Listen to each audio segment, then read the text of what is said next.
Yes, yes, yes, my G's. I got the glorious sunshine coming in from behind. I thought I'd leave the other light off today. And yeah, today I wanted to do a tiny little quick tutorial on creating a tense vocal tension texture layer, which always sounds wicked in tracks. And even if you haven't got like main vocals in your track, having this kind of layer in there can still be dope because it can give the human ear a bit of a pleasure by hearing a little like essence of the human voice in your song. So like a lot of the times, if I'm composing a D&B track and it's not like with vocals or with a vocalist, I'll still like try to put some sort of elements of the human voice in there, be it a little choir pad or like little one shots or things, just because you naturally will enjoy the song more if you can sense the human element. So yeah, I'm gonna make like just a really quick little vocal pad kind of texture out of a vocal sample that we worked with yesterday, and yeah, we'll just compose it together now with a bit of sound design. And yeah, after this video, I've only got 3 videos left until I've done my whole almost whole of January tutorial series. And it's been quite exhausting really, because I've had like loads of I've been overwhelmed with students this month. It's always the January rush when everyone's like, I'm gonna get on it this year I'm gonna go for it properly. And so like I get overwhelmed with lessons, and then I'm trying to do a video every day, so that's why I've sort of given up with the editing now, just so I can get them out, because you know I've only got a certain amount of energy in the day. So but anyway, we're going to complete the month no matter what. So what I haven't got here is I haven't really got like a drum beat, so that's probably not very good. So if I quickly just grab a quick drum beat. Alright, so I've just found a random drum sample here. And so let's just go ahead and take one of these parts of the vocal and create a little texture out of it. So I'm just going to bounce out this whole kind of vocal group into like a new little layer here. So let's take, which word should we take? Maybe this last part, the long, there's a bit more reverb on that. I think I like that. So here we go. We take this part. It's quite a good length, I think. We'll just make sure there's no sort of clicks, and then we'll go ahead and make a nice texture out of it. So the first thing we've got to do is increase the length. And so I would probably use a combination of reverb and delay. Let's start with the delay, the dual delay, for example. Make it a little bit slower, perhaps. That's cool. Now let's do a really long reverb, and we're going to go maybe perhaps even 100% reverb. Let's do the supermassive, for example. Let's try the 100%. That's pretty nice. I quite like that. I might give it like another bit of delay. There's no like limit here. Yeah, a bit more delay, and then I'm gonna go even further with another bit of extra reverb in the high end. Well, maybe on the whole thing actually.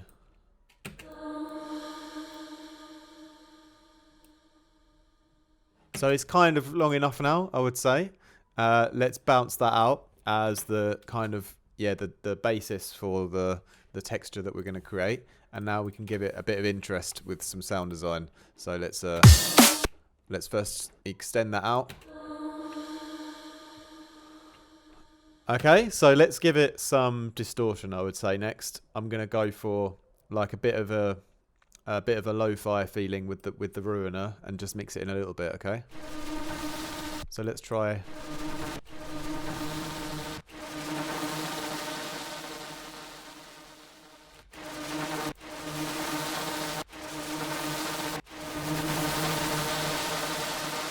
Let's try that. So I'm sort of designing how I want the distortion to sound first, but then I'm going to blend it back down a bit here.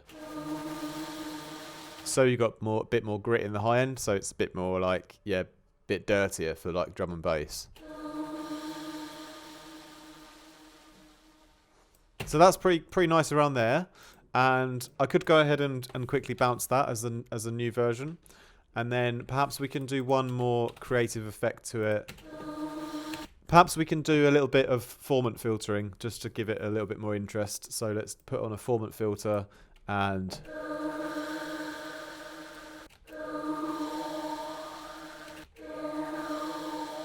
it can give it a bit of a interesting growl if we let's automate some movement in here.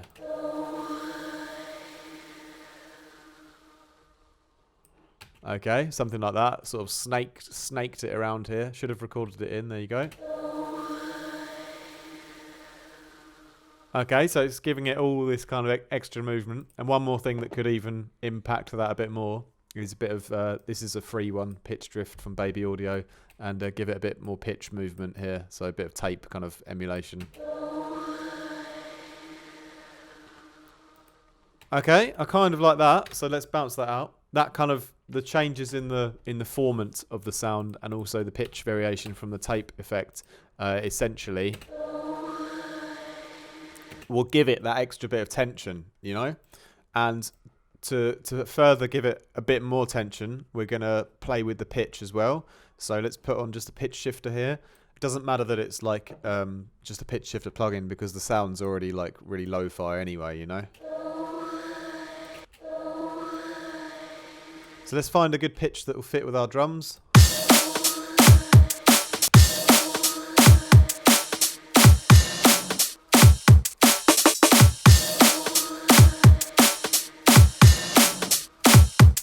And if I thought, for example, it was a little bit too short, the whole thing, what I could do is I can go ahead, for example, and bounce out another version. And I could perhaps reverse this version here. So we'll just do a, you have to go to on Logic with File and Reverse.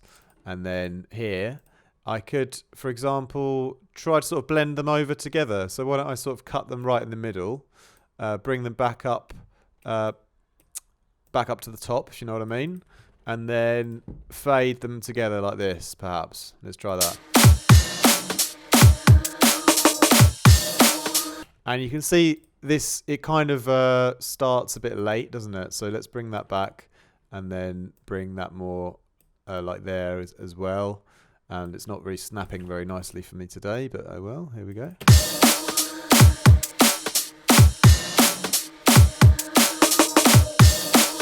Okay, so it's a bit more continuous, all right?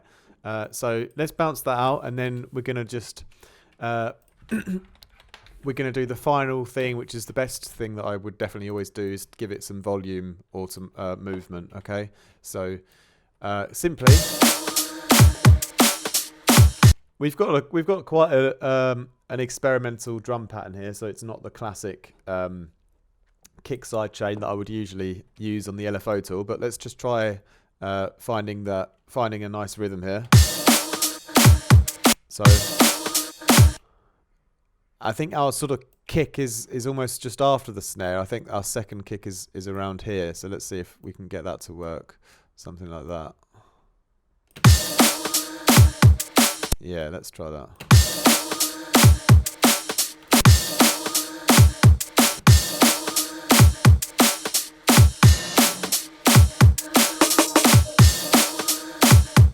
Okay, so that's quite a nice little movement, I think, that we've got going on there. Now, because it's a sort of tension layer, we're probably going to have other sounds in our track. So I'm realistically going to sort of be low cut, taking out the low end on this one.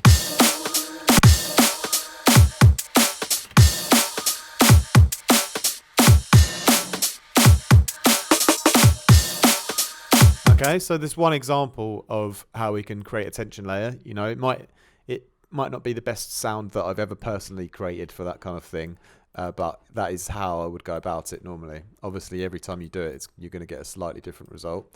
And let's do one more cool thing here. And, well, you know what? Because I love to bounce things out, let's bounce that out with the sidechain on and the EQ on. So that's our sort of final version. And then we'll create another version for the second part. Maybe for actually just for this part here. We'll take this part down, and this time we'll go up a whole semitone with the pitch shifter. So this time let's go up a whole semitone like that.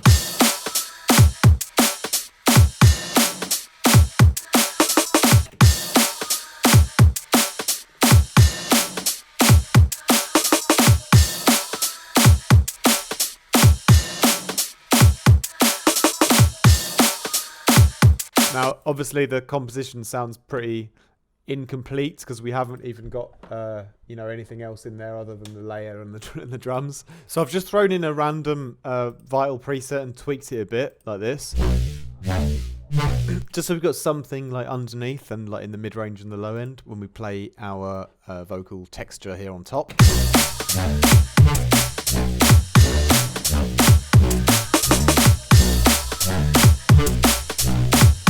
So this second one adds a bit of tension because as I showed you, I pitched it up like a semitone, while the bass remains at the root note still, so it creates a bit of extra tension there, the last one.